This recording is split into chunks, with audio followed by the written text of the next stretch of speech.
How y'all doing? Stewie Griffin. Yes, become a black man. Alright, that's enough. Alright, I'm sitting in front of my laptop trying to figure out what the heck the next thing I should talk about be, and the only thing that came to mind was, what would Jesus do? In all honesty, it's offend people. Seriously, it's pretty much what a good portion of Jesus' ministry was. It was just straight up getting into somebody's face and offending them.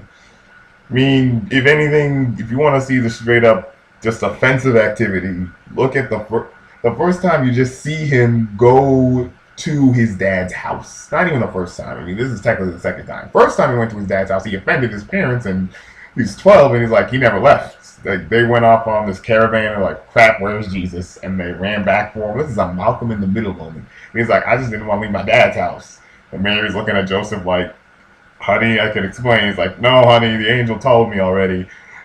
Jesus, like at this point, you kind of can't but wonder, like, does Joseph Brown, the Messiah, or is Messiah go, Dad, I can totally have the power to send you to hell.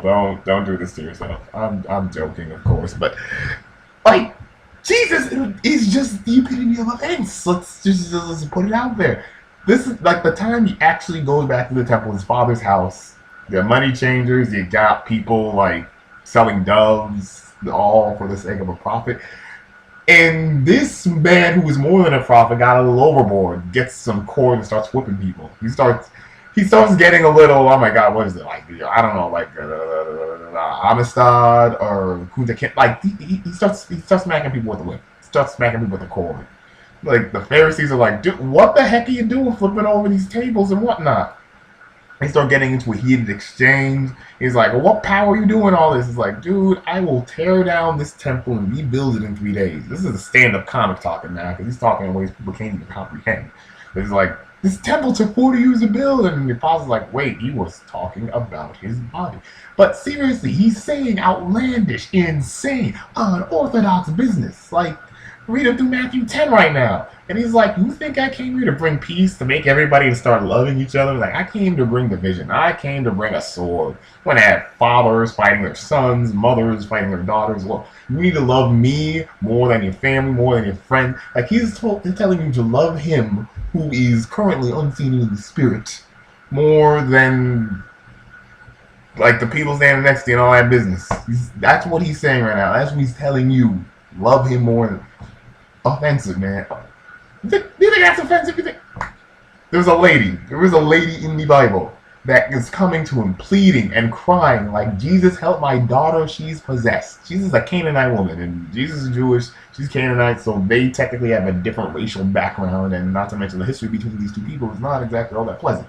Matter of fact, anybody who is not of Jewish ancestry, Jews kind of stare down at him like, you're a Gentile, you're a roof. And Jesus, you think Jesus will be above the fray in this, but he's just staring at her like he didn't acknowledge her, and she's just still screaming, "Jesus, help my daughter! Help my daughter! Help my daughter! Help my daughter!" Like she's screaming this. The apostles are like, "Send her away." He's like, "Look, I did not come to help the Gentiles. I came to the Jewish people. It is not right to give the bread on the table to the dogs." Like essentially, he kind of called her the B word. He didn't say it in that much terminology. Technical pastor, and technically he used the term like puppy. She was a puppy. He's like, and come to give you bread. I'm sorry.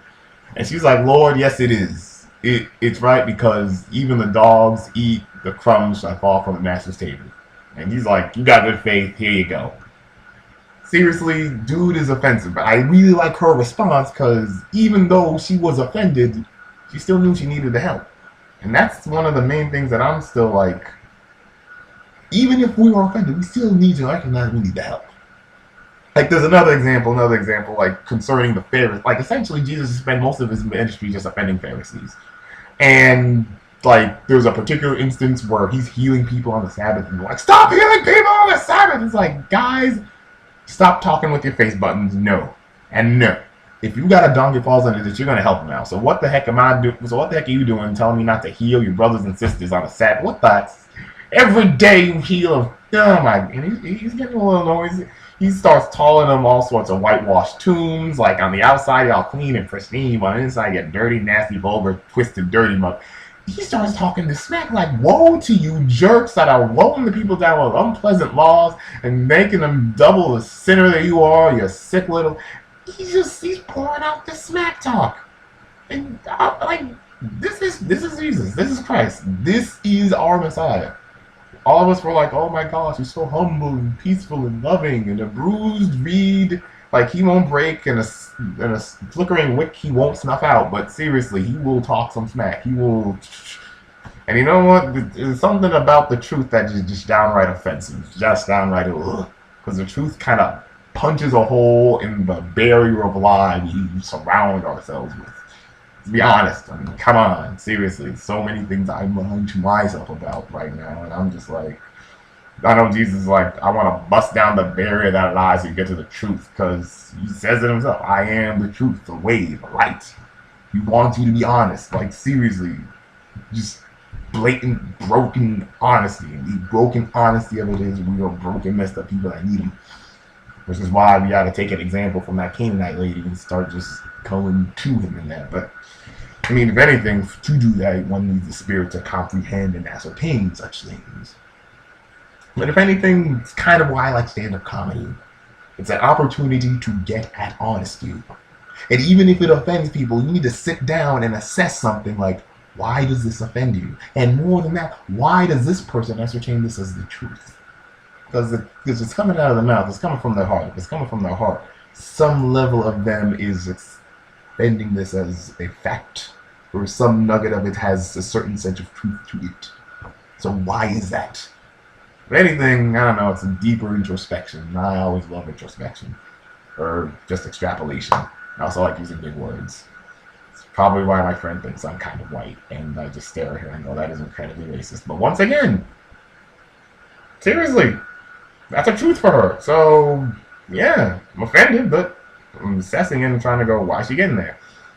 So, I don't know, I'm just saying, if you really want to be like Jesus, start offending people. But don't just offend people for no reason. Offend people with the truth. Because that will set you free. And it will probably get you in trouble. Alright, I'm going to go watch things on Hulu. And yeah, I'm just telling you the truth. I'm seriously going to watch things on Hulu. So, God bless. Do what you do best. Do better than anyone else and get paid for it. Sorry this video ran a little long in the tooth. And that is the truth. Pieces.